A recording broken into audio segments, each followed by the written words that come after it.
География және дүниежүзі тарихы таңдау пәндері бойынша қандай мамандыққа грантқа түсуге болады? Бұл Беймилет платформасының YouTube каналы дәл қазір осы мамандық жайында айтатын боламыз.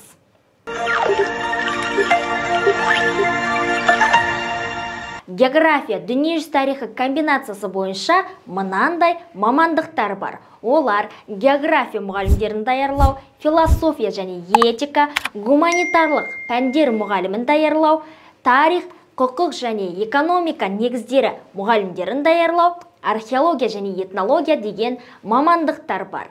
Ал енді осы таңдау пәндер бойынша шектік балға келетін болсақ, география мұғалімдерін даярлау мамандығына 2022 жылы шектік бал 98 болса, ал 2023 жылы 100 бал болған екен. Гуманитарлық пәндер мұғалімін даярлау мамандығы 2022 жылы грантқа шектік бал 107, ал 2023 жылы 104 бал болған екен.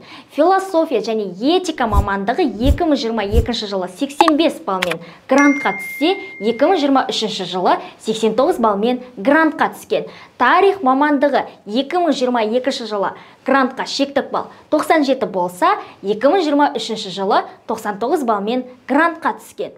Археология және этнология мамандығы 2022 жылы грантқа шектік бал 90 болса, 2023 жылы 93 балмен грантқа түскен. Бұл география, дүниежүзі тарихы комбинациясы бойынша шектік балдар. Біздің каналда мамандық, грант, жоғары оқу орындар 11 сынып оқушыларына керек ақпараттар айтылады. Сондықтан да каналға тіркеліп, видеоға лайк басып, пікір қалдырыңыздар. Сіздермен бірге болған Беймилет платформасының YouTube каналы келесі кездескенше аман сау болыңыздар.